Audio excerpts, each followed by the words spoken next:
الحمد لله رب العالمين والعاقبة للمتقين وصلى الله تعالى على خير خلقه محمد وآله وصحبه أجمعين أما بعد أعوذ بالله من الشيطان الرجيم بسم الله الرحمن الرحيم إن للمتقين مفازا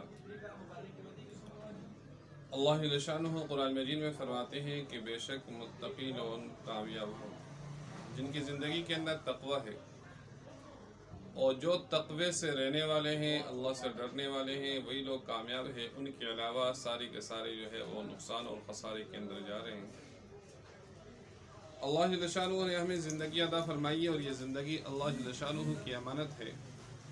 لہٰذا ہمیں اس امانت کا خیال کرنا چاہیے۔ اسلام میں خودکشی کیوں حرام ہے؟ اس لیے کہ انسان کی جان یہ اپنی نہیں ہے، یہ جان اللہ کی دی ہوئی ہے، لہٰذا جہاں اللہ چاہے وہاں اس جان کو لگانا ہے۔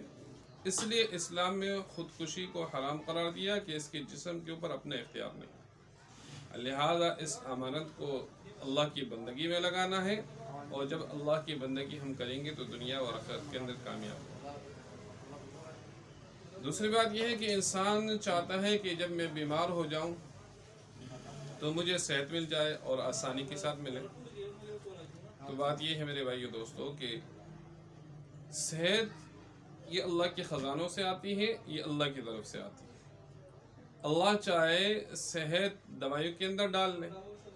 اور اللہ چاہے تو صحت پانی میں ڈال لے، کھانے میں ڈال لے، کیونکہ ڈاکٹر نہیں تھے اس سے پہلے بھی لوگ ٹھیک ہو رہے تھے۔ اب طبہ کی جو قسمیں ہیں، نظریہ نہیں تھا تب بھی لوگ ٹھیک ہو رہے تھے، یونانی نہیں تھی تب بھی لوگ ٹھیک ہو رہے تھے۔ تو صحت یہ اللہ کے خزانوں سے آتی ہے، اللہ دیتے ہیں۔ دوائیں یا باقی چیزیں اسباب ہیں، اور اللہ صحت دینے میں اسباب کے محتاج نہیں۔ جناب نبی کریم صلی اللہ علیہ وسلم کے زمانے کے اندر ایک صحابی جن کی آنکھ نکلی، آپ صلی اللہ علیہ وسلم کے پاس آئے، اللہ کی نبی نے وہ آنکھ کا ڈیلا اٹھایا اور اس آنکھ کے اندر رکھ دیا، اور اوپر سے لعاب لے آئے، وہ ٹھیک ہو گیا۔ کوئی دوائی نہیں کھلائی، اللہ کی نبی کی ہاتھ ہے، اللہ نے اس کو شفا بنا دیا اس کے لیے۔ تو یہ جتنی دوائیاں ہیں یہ اسباب ہیں، صحت اللہ کے خزانوں سے آتی ہے، لہٰذا میں اللہ پہ یقین کر کے پھر دوائیوں کا استعمال رکھنا چاہیے، اور اللہ کی ذات پہ یقین کر کے دوائیں استعمال کریں گے تو اللہ کی طرف سے پھر صحت بھی ملے گی۔ تو کچھ بھائیوں کے سوالات تھے، وہ سوال گروپ کے اندر بھی پوچھے گئے اور انفرادی طور پہ آئے۔ تو ایک سوال تھا بھائی عبدالغفار صاحب کا، جو حیدرآباد کے رہائشی تھے، کہ بواسیر کی مسئلے۔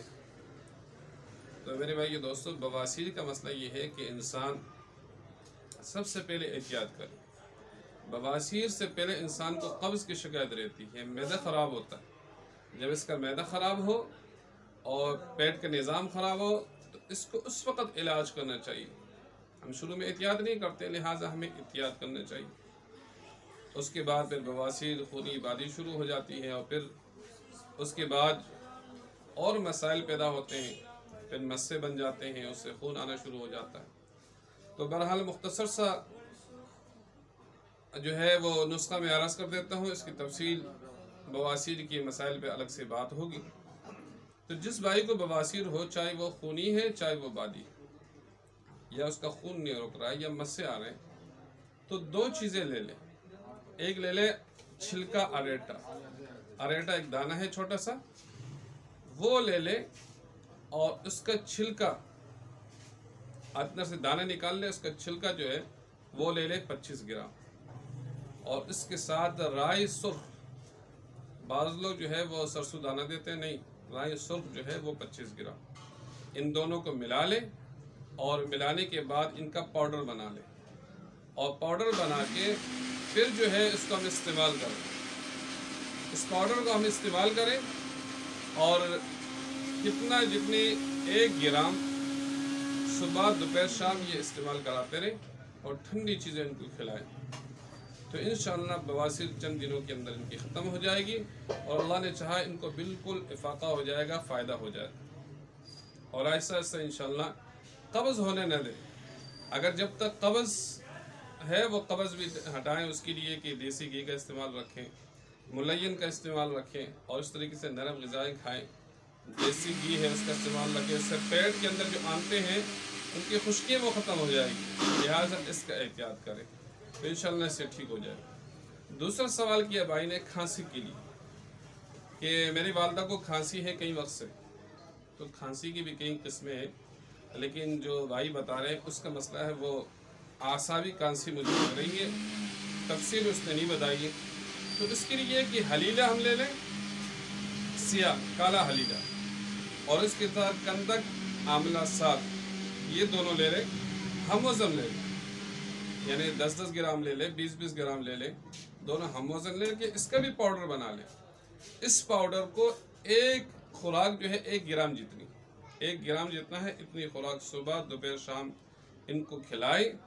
اور انشاءاللہ لونگ دارچینی زعفران اس کا یا کوئی کاوا جو ہے اس کو پلائیں، تو انشاءاللہ اللہ کی ذات سے امید ہے کہ اس کا آپ کی والدہ کی طبیعت بالکل ٹھیک ہو جائے گی، کھانسی بھی اس کی دور ہو جائے گی۔ اور اسی طریقے سے ایک بھائی اور نے سوال کیا ہے رحیم یار خان سے، بھائی ہمارے دوست ہے بھائی حافظ عبدالمالک صاحب، اس نے بھی کیا ہے، اس کے علاوہ ایک اور ساتھی ہے اس نے بھی کہا کہ بھائی پیٹ کے اندر نظام خراب ہے، اس میں گیس بن جاتا ہے اور گیس کے مسائل ہیں، یہ کیسے ٹھیک ہوں گے؟ تو اس کے لیے ہمیں تھوڑا سا احتیاط کرنا پڑے گا، کھانے پینے کے حوالے سے بھی ہمیں احتیاط کرنا چاہیے، اور اس کی کھانے پینے کی جتنے ہم احتیاط کریں گے انشاءاللہ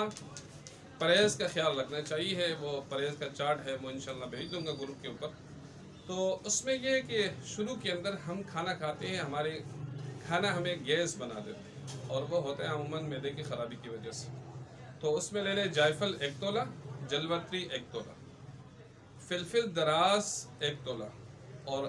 عقر قرحہ 1 تولہ، اور ہینگ جو ہے وہ 2 تولہ، اور سم الطیب جس کو بالچڑ بھی کہتے ہیں 2 تولہ لیں، اور لہسن کا پانی لے لیں 10 تولہ۔ ان تمام دوائوں کو کوٹیں اور اس کا پاؤڈر بنا کے پھر اس کو لہسن کے پانی کے اندر جو ہے وہ ان کو ڈال دیں، اور وہ پانی یہ چوس لے گی، اور اس کے بعد تھوڑا اس کی چھوٹی چھوٹی گولی بنا کے، جتنی پیناڈول کی گولی سے بھی چھوٹی جتنی کھا سکتے ہیں، ان کی گولیاں بنائیں، اور خشک ہونے کے بعد 1 گولی صبح دوپہر شام کھلائیں، انشاءاللہ اس سے معدہ بھی ٹھیک ہو جائے گا، اور معدہ جو گیس بنا رہی ہے انشاءاللہ یہ گیس نہیں بنائے گی، اور اس سے قبض کا نظام جو ہے وہ بھی ٹھیک ہو جائے گا۔ اللہ سے دعا ہے اللہ اس پہ عمل کرنے کی توفیق عطا فرمائے۔ وآخر دعوانا الحمدللہ رب العالمین۔